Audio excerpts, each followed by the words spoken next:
In the case of फिनाइलकीटोन्यूरिया, जिसको short में हम लोग PKU बोलते हैं, ठीक है, this phenyl alanine is transformed into tyrosine. मतलब कि अगर ऐसा नहीं होता है तो वो बीमारी क्या होती है, फिनाइलकीटोन्यूरिया, यानी लैक ऑफ दिस मेटाबॉलिज्म। ये जो स्पेसिफिक एक मेटाबॉलिज्म है, अगर इसमें कोई दिक्कत आ जाए तो हम बोलते हैं उसको फिनाइलकीटोन्यूरिया हो गया। जैसे अब किसी की बॉडी में इंसुलिन बनना बंद हो जाए तो हम क्या बोलते हैं, देखो उसको शुगर की बीमारी हो गई है, उसको डायबिटीज हो गया, वो डायबिटिक पेशेंट है, बोलते हैं ना।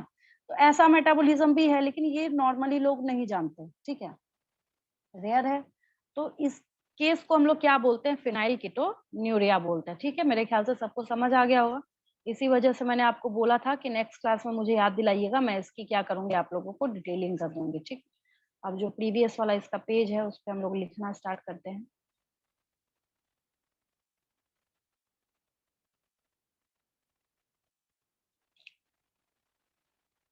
ये है फिनाइल अलानिन है, यहाँ पे स्ट्रक्चर इसको इस तरीके से रिप्रेजेंटेटिव फॉर्म में बनाया गया है।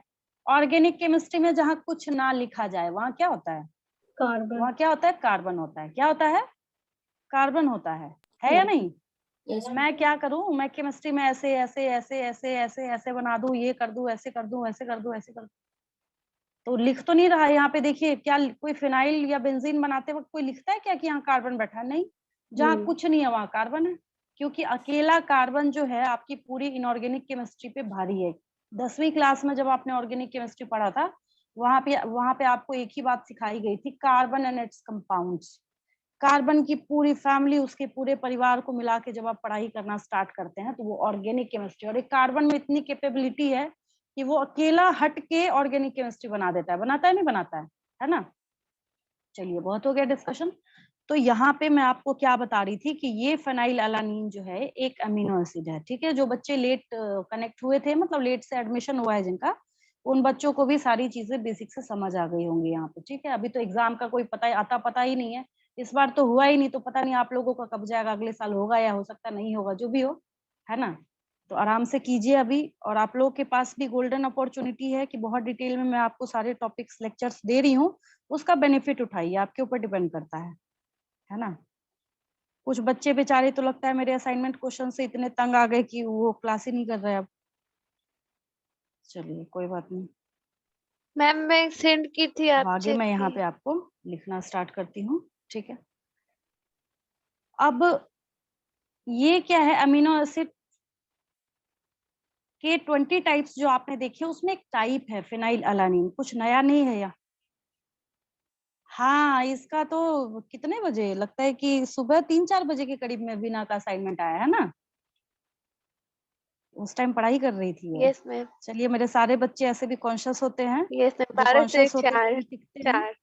बहुत अच्छी बात है। मैं तो डर ही गई, मैंने बोला कि कौन सी अर्जेंसी आ गई। तो मैंने देखा कि नहीं, वीना का असाइनमेंट क्वेश्चन आया, कितने बजे 12 भेजा से है इसने, 4 कल पढ़ गए थे। है ना। इसका मैंने देखा, चलिए अच्छी बात। हाँ, मैंने देखा कि नहीं, इसका असाइनमेंट क्वेश्चन आया है, उसका नोटिफिकेशन आ रहा है। चलिए, अच्छी बात है। 3:41 AM 341 पे। हाँ, चलिए ठीक है, बाकी बच्चे भी देखें मेरे बच्चे कितने कॉन्शियस होते हैं। चलिए, तो ये क्या है, अमीनो एसिड, और यहाँ पे हम लोगों को एक डिफेक्ट शो करना है। कैसा डिफेक्ट शो करना है, यहाँ पे लिख देती हूँ एक स्टेटमेंट, बहुत ज्यादा इंट्रोडक्शन दे दिया मैंने।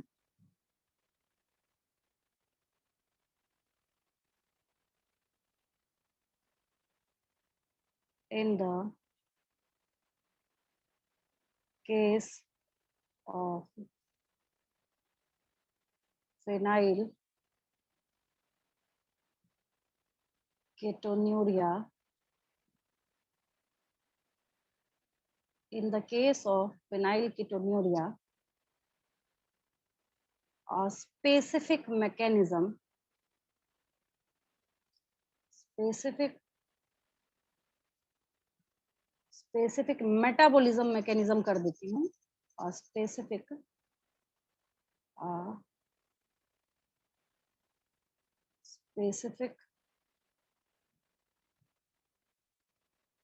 metabolism, a specific metabolism mechanism mechanism is defected in which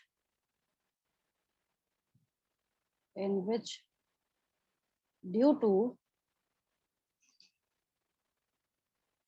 lack of an enzyme named,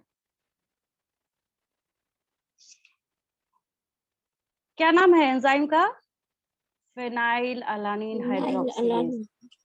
phenyl alanine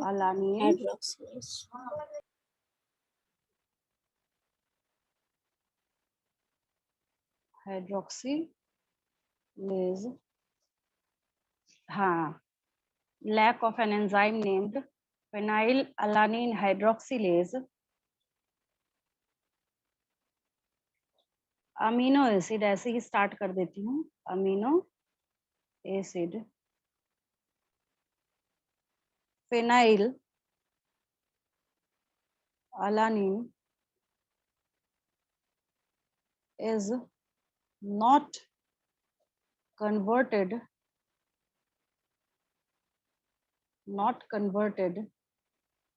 into tyrosine. ठीक है, फिर क्या होता है? Due to this metabolism defect, किसी का डिफेक्ट होगा, due to this metabolism defect, due to this metabolism defect, phenyl alanine is converted into phenyl pyruvic acid, into, याद आया है ना? फेनाइल, जल्दी मैंने डिस्कस तो किया था पिछली क्लास में, बट मैंने उसकी डिटेलिंग नहीं करी थी। फेनाइल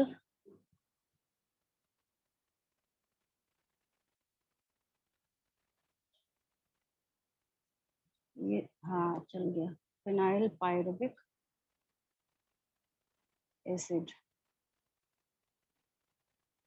तो यही क्या है, डेंजरस हो जाता है। ये क्या होता है, बॉडी के लिए बहुत ज्यादा ये डेंजरस केस हो जाता है। ठीक है, ये पेज नोट हो गया हो तो बताइएगा, मैं आगे बढ़ती हूँ। ऐसे तो आराम से लिख रही थी, आप लोगों ने मेरे साथ साथ लिख लिया होगा। ये स्ट्रक्चर बना लीजिएगा, रिक्वेस्ट है आपसे।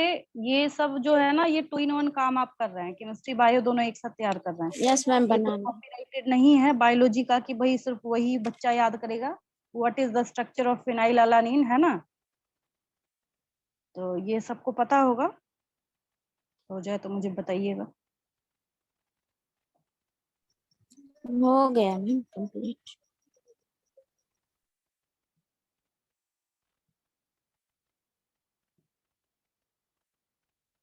हो गया मैम। और ये सब आपने किस में पढ़ा है? प्लियोट्रोपिज्म के एग्जाम्पल में हम चल रहे थे, है ना? हाँ, आगे बढ़ूं? चलिए, हो गया तो अच्छी बात है।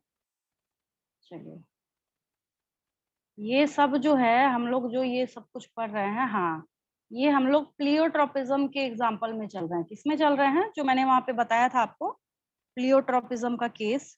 ठीक है, तो ये सब हम लोग यहाँ पे पढ़ रहे हैं। चलिए, ये तो खैर आसान है, इसमें तो खैर कुछ है नहीं, ये वाला जो पेज है। जैसे होमोपॉलीमर है तो इसका एग्जाम्पल अगर आपको लिखना है तो जैसे मान लीजिए, दे देती हूँ एग्जाम्पल, एक एक एग्जाम्पल तो एटलीस्ट लिखा जा सकता है। विदाउट एग्जाम्पल एक्सप्लेनेशन को इनकम्प्लीट माना जाता है। यहाँ पे लिख लीजिए, फॉर एग्जाम्पल, जैसे ग्लूकोज का पॉलीमर है, क्या है यहाँ पे? स्टार्च। ठीक है, और इसका लिख लीजिए यहाँ पे फॉर एग्जाम्पल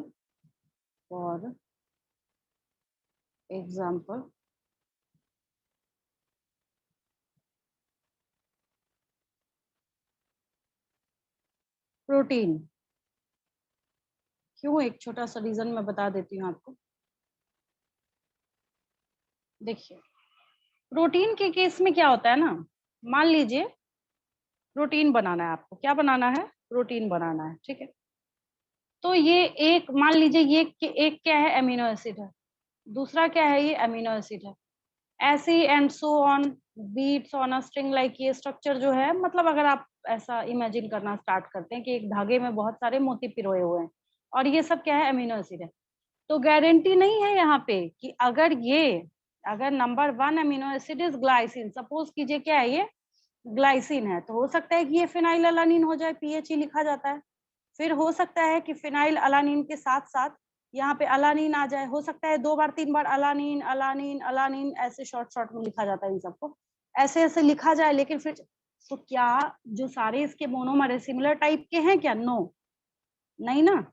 लेकिन जब आपको स्टार्च बनाना है तो आप क्या कीजिए, ये जो C6H12O6 है, इस ग्लूकोज को पकड़िए और इसका पूरा चेन बना दीजिए, पूरा बंच बना दीजिए, जिस फॉर्म में जो प्लांट्स है वो स्टोर करने का काम करते हैं अपना रिजर्व फूड। तो ये क्या हो गया, यहाँ पे यही मिलके सबको बनाने का काम कर रहा है।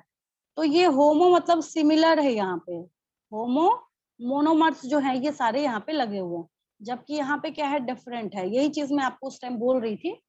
तो इसके बेसिस पे आप लोग क्या कर सकते हैं, इसको अलग अलग कैटेगराइज कर सकते हैं। चलिए अब आगे बढ़ती हूँ। मैं प्लियोट्रोपिज्म समझा रही थी, वहां पे आपके सामने निकल के क्या आया था, फिनाइल कीटोन्यूरिया। कुछ मैंने आपको पिछली क्लास में समझाया था, कुछ मैंने आपको इस क्लास में समझाया है, ठीक है।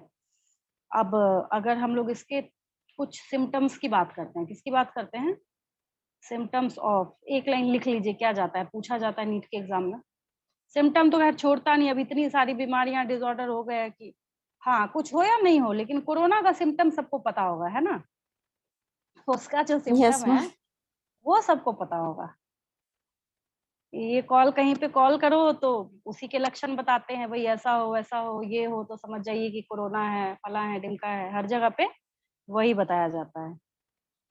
तो इतनी अवेयरनेस तो करी गई है। हाँ, ऐसे ही अगर सारे डिजीज के टाइम करते तो अच्छी बात होती। ऐसे डेंगू भी चला था, वहां पे भी कुछ लोगों ने सोचा था ऐसा हुआ बनाने का, लेकिन उसको स्टॉप किया गया था, WHO के कुछ एजेंट्स को पकड़ा गया था वहां पे। फार्मा इंडस्ट्री को बहुत बेनिफिट होता है ना इससे, उसकी वजह से भी ये सब कुछ चलाया जाता है। चलिए, तो यहाँ पे थोड़े सिम्टम्स की बात करते हैं हम लोग, मैं लिख देती हूँ यहाँ पे।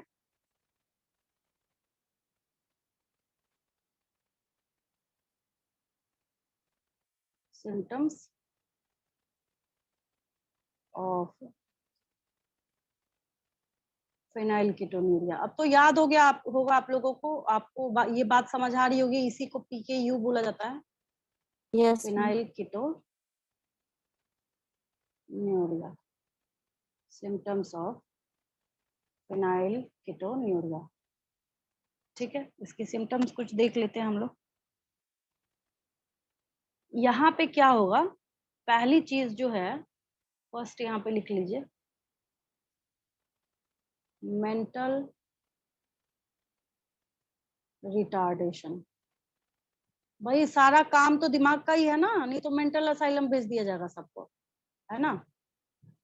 कितनी बुरी कंडीशन होती है वो। तो यहाँ पे क्या हो जाता है, वही यहाँ पे मेंटल रिटार्डेशन होता है, मतलब जो जैसी मेंटल एबिलिटी होनी चाहिए थी वो नहीं होती है, वो डिस्टर्ब हो जाता है, तो मेंटल रिटार्डेशन है, ठीक है। और क्या चीज हो सकती है, यहाँ पे हो सकता है, अच्छा उसको मैं बाद में लगा दूंगी। दूसरी चीज जो यहाँ पे हो सकती है, that is reduction in hair, मतलब जो बाल हैं वो कम हो सकते हैं, रिडक्शन इन हेयर, ठीक है। थर्ड लिख लीजिए यहाँ पे, स्किन पिगमेंटेशन, डार्क स्किन होगा, स्किन पिगमेंटेशन, स्किन पिगमेंटेशन।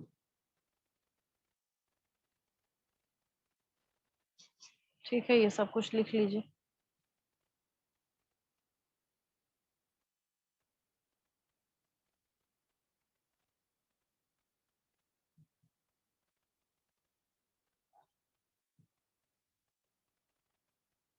देखिए, इसका मेंटल रिटार्डेशन का रीजन क्या है, यहाँ पे मैं ऐसे लिख देती हूँ,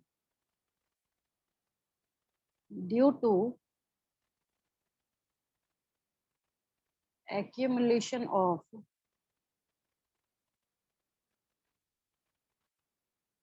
मतलब इकट्ठा होना, accumulation of किसमें कन्वर्ट हुआ था, फिनाइल पायरुविक एसिड में ना, तो यही यस मैम।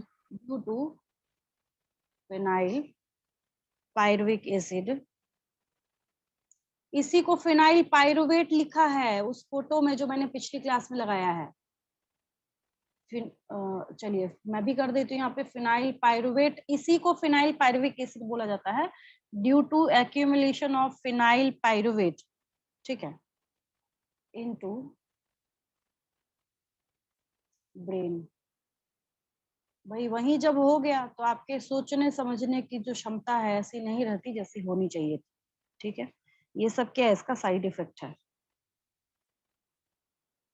और क्या हो सकता है, किडनी बेचारा जो है वो बहुत सिलेक्टिव काम करता है, ऐसा नहीं है कि आप जो दीजिएगा उसी को उठा के एब्जॉर्ब करना स्टार्ट कर देगा, ठीक है। तो ये क्या होता है, ये जो फिनाइल पायरुविक एसिड है, तो उसी के बारे में मैं यहाँ पे लिख रही हूँ, phenyl pyruvic acid, phenyl pyruvic acid are also excreted, मतलब उसके यूरिन टेस्ट से पकड़ा जा सकता है इसको, एक्सक्रीटेड अगर वो मिला तो, थ्रू कौन, फिनाइल पायरुविक एसिड, तो समझ जाएंगे अच्छा ये तो डेंजरस साइन है, through urine because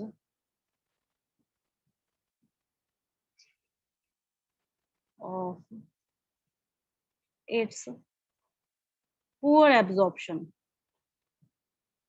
poor absorption है ना, 11th में आपने पढ़ा है, बहुत सिलेक्टिव काम करता है किडनी, ऐसा नहीं है कि आप जो दीजिएगा इसको ढका रख बेचारा, उसको यहाँ पे ये इसी लिखने के टाइम में ये हैंग करता है क्या, बाकी सब कुछ तो हाँ, पुअर एब्जॉर्प्शन बाय किडनी।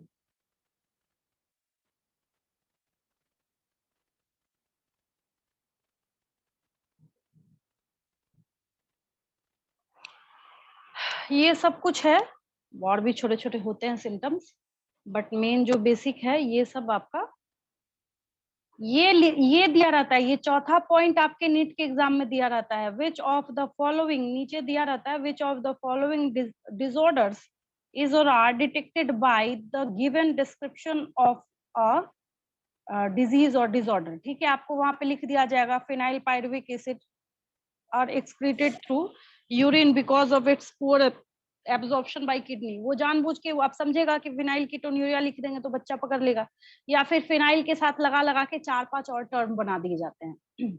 तो फिनाइल कीटोन्यूरिया लिखने पे तो बच्चे कैच कर लेते हैं, पीकेयू लिख देगा, एक मान लीजिए पीसीयू लिख देगा, एक मान लीजिए पीबीयू लिख देगा, तब तो आप घूमने लगिएगा फिर वहां पे आपको ये बात समझ आएगी कि ये क्या है, यहाँ पे अब हमें याद नहीं आ रहा या फिर हम कंफ्यूज हो रहे हैं कि ये एक्चुअली में इसको क्या होना चाहिए था या फिर ये क्या था, है ना। और ये सब कुछ हमने कहाँ देखा है, ये सब कुछ हमने देखा है किस चीज के अंदर आपने देखा इसको, आपने प्लियोट्रोपिज्म के एग्जाम्पल में देखा है, आपने किसमें देखा है इसको, प्लियोट्रोपिज्म के एग्जाम्पल में देखा है, हमेशा याद रखिएगा। जो टॉपिक है इसको आपने कहाँ देखा है, प्लियोट्रोपिज्म के एग्जाम्पल में, याद रखिए इसको, लिखिए, मैं वही लाइन नीचे लिखने जा रही हूँ, बेचारा कहीं और ही भाग रही है। एग्जाम्पल ऑफ प्लियोट्रोपिज्म क्या है ये, what is this, example of pleiotropism, ठीक है, चलिए सिम्टम में था नहीं तो यहाँ पे सेपरेट कर दिया मैंने, लिख लीजिए यहाँ पे the disease phenyl ketonuria, phenyl ketonuria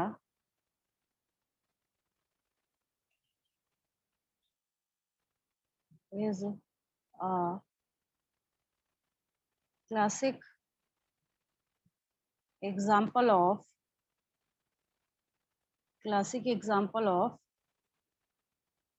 pleiotropism.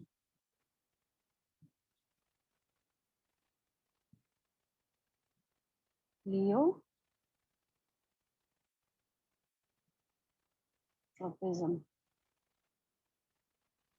ये बहुत इंपॉर्टेंट है, इस पे तो खैर आपने बहुत सारे क्वेश्चंस जो हैं वो कर भी रखे हैं।